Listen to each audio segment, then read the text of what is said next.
Subscribe करें हमारा YouTube channel, bell icon को क्लिक करना ना भूलें, जिससे आगे आने वाले सभी YouTube अपडेट्स, वीडियोस, नोटिफिकेशंस आपको मिलते रहें। Good morning everyone, welcome to current affairs education. Current affairs education में आज हम डिस्कस करेंगे 14 अक्टूबर के उन तमाम महत्वपूर्ण करंट अफेयर्स की जो एग्जाम पॉइंट ऑफ व्यू से इंपॉर्टेंट है और एग्जाम में पूछे जाने की पूरी संभावना है। शुरुआत करेंगे अंतिम सेशन के अभ्यास प्रश्न के साथ। बने रहिए मेरे साथ, वीडियो के एंड तक काफी कुछ आपको सीखने को मिलने वाला है। बहुत ही इंटरेस्टिंग सेशन आज का आपके लिए है। और साथ ही आपको मैं बता दूं, अगर आप इस वीडियो सेशन से संबंधित क्विज टेस्ट में भाग लेना चाहते हैं तो इसके लिए हमारा टेलीग्राम चैनल ज्वाइन कीजिए। टेलीग्राम का लिंक मैंने डिस्क्रिप्शन में दिया है। वहां पर समय समय पर विभिन्न प्रकार के पीडीएफ और भी बहुत सारी पुस्तकें, उनकी पीडीएफ और अध्ययन सामग्री उपलब्ध करवाई जाती है। शुरुआत करते हैं। अंतिम सेशन में हमने आपसे पूछा था किस समिति की सिफारिश पर 12 जुलाई 1982 को नाबार्ड की स्थापना हुई थी। बहुत ही इंपॉर्टेंट प्रश्न है। देखिए, यहाँ पर 2-3 प्रश्न एक साथ बनते हैं। एक तो नाबार्ड की स्थापना कब हुई थी, ये मैंने आपको बताया। नाबार्ड की स्थापना किस समिति की सिफारिश पर हुई थी, इसका सही आंसर है शिवरमण समिति। शिवरमण समिति, इसको याद रखना। इसके साथ ही मैं आपको बता दूं, नाबार्ड के जो मुख्यालय है वो है आपका मुंबई में।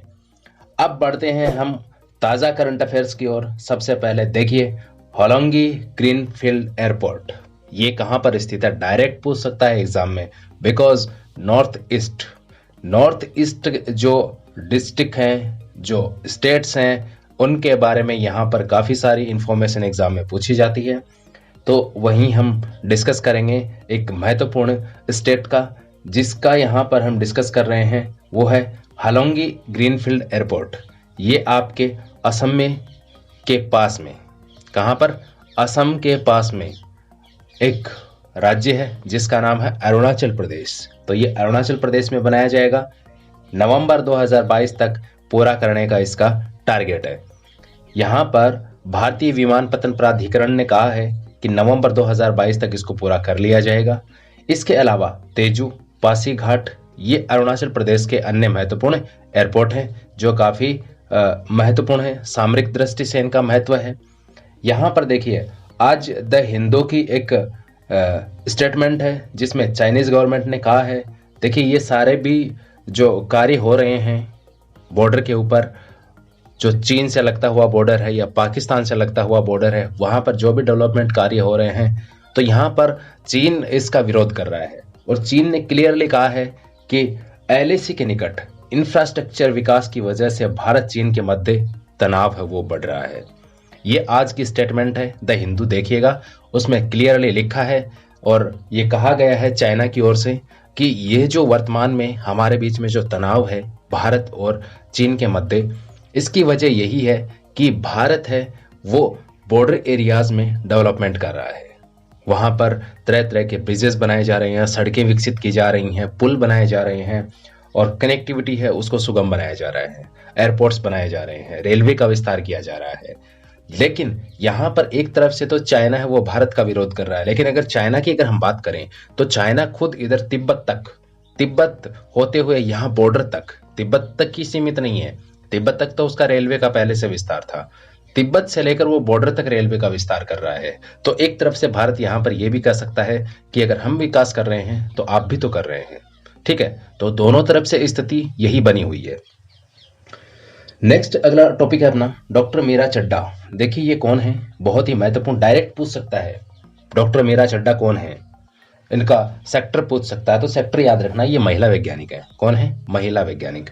और ये अभी 1 साल के अवकाश पर थी। 1 साल के बाद इन्होंने अपने करियर में वापसी की है और वापसी करने के बाद में इन्होंने एक बहुत ही महत्वपूर्ण रिसर्च की है। उस रिसर्च के बारे में देखिए आपको बताता हूं। परमाणु हथियारों के घातक प्रभाव को धूल के कणों से कम या हल्का किया जा सकता है। ये इन्होंने अपने रिसर्च का परिणाम निकाला है। ठीक है, इन्होंने जो रिसर्च करी है उसका परिणाम यह है कि परमाणु हथियारों के घातक प्रभाव को किस प्रकार से धूल के कणों से कम या हल्का किया जा सकता है।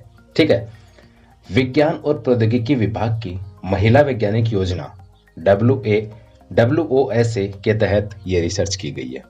ठीक है, विज्ञान और प्रौद्योगिकी विभाग की एक योजना है जिसका नाम है महिला वैज्ञानिक योजना, जिसके तहत ये रिसर्च कर रही थी और इसका परिणाम ये बताया गया है। अब देखिए, आगे हम बात करते हैं, एक महत्वपूर्ण समझौता हुआ है, एडीबी एवं भारत के मध्य समझौता हुआ है, एशियाई विकास बैंक और भारत सरकार। देखिए, राजस्थान की 14 द्वितीयक श्रेणी शहरों को विकसित करने हेतु तो यहाँ पर $300 मिलियन का ऋण समझौता हुआ है। यानी एशियाई विकास बैंक है वो राजस्थान के 14 सेकंड ग्रेड शहरों को विकसित करने के लिए $300 मिलियन का ऋण देगा। ठीक है, इसका प्रमुख उद्देश्य क्या होगा? ये जो ऋण दिया जाएगा इसके तहत प्रमुख कार्य कौन से किए जाएंगे? 2 काम यहाँ पर महत्वपूर्ण हैं जो एशियाई विकास बैंक ने सुझाए हैं। पहला, जलापूर्ति, दूसरा स्वच्छता संबंधी सेवा। यानी जलापूर्ति एवं स्वच्छता संबंधी सेवाओं पर यहाँ पर जोर रहेगा, इनके ऊपर यहाँ पर मुख्य फोकस रखा गया है। एडीबी के बारे में मैंने आपको काफी बार बताया भी है। अगर आपको नहीं पता है या नए जुड़े हैं वीडियो से, नए हमारे चैनल से आप जुड़े हैं तो फिर बता देता हूं। एशियाई विकास बैंक है, इसकी स्थापना 1966 में की गई थी और इसके मुख्यालय जो है वो मनीला फिलीपींस में है। फिलीपींस की राजधानी है मनीला और यहीं पर अंतरराष्ट्रीय चावल अनुसंधान केंद्र भी स्थित है। अंतरराष्ट्रीय चावल अनुसंधान केंद्र है वो भी मनीला में ही स्थित है, याद रखेंगे। अगर एडीबी के सदस्य देशों की बात की जाए तो एडीबी में वर्तमान में 63 सदस्य देश हैं, जिनमें से 49 सदस्य देश हैं वो एशिया प्रशांत क्षेत्र से हैं। और जो एडीबी है वो मुख्यतः एशिया प्रशांत क्षेत्र के विकास के लिए ही कार्य करता है। ये आप याद रखेंगे। कुछ देशों को अगर छोड़ दें तो इसका सबसे ज्यादा जो प्रभाव है वो एशिया प्रशांत क्षेत्र पर ही है।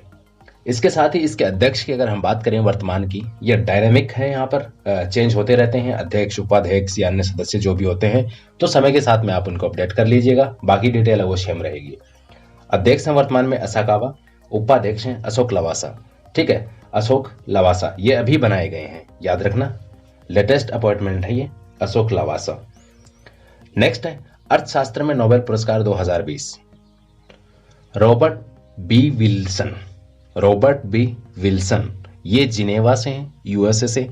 इनको और साथ में पॉल आर मिलग्रोम जो डेट्रॉइट यूएसए से हैं, दोनों ही यूएसए से हैं, दोनों अर्थशास्त्री।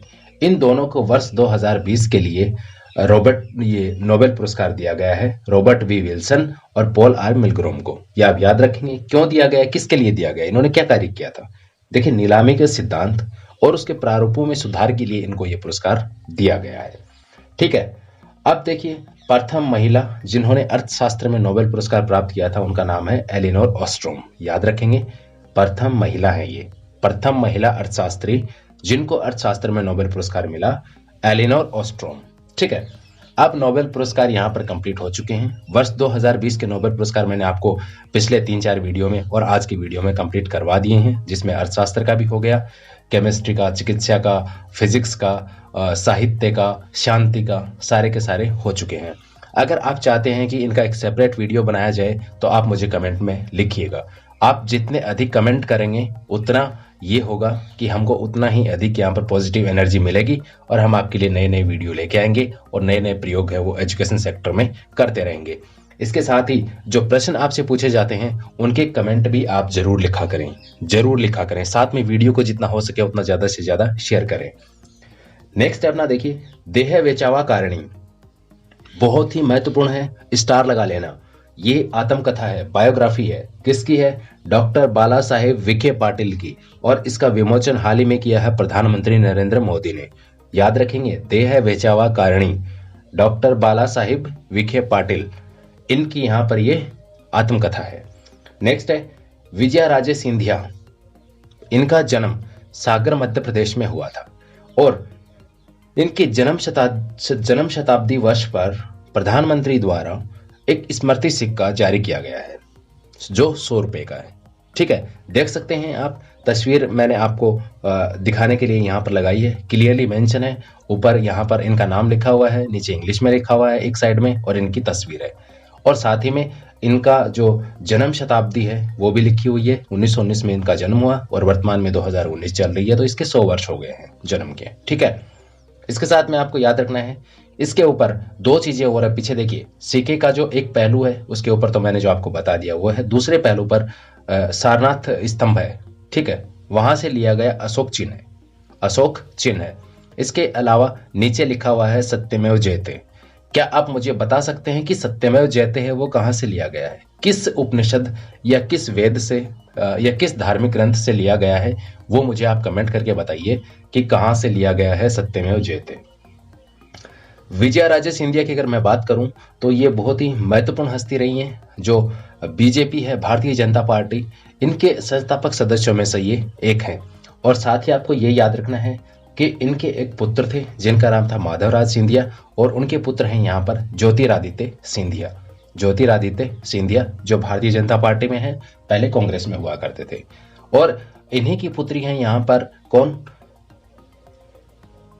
वसुंधरा राजे सिंधिया, जो राजस्थान के मुख्यमंत्री रही हैं, और उनके पुत्र का नाम है दुष्यंत सिंह।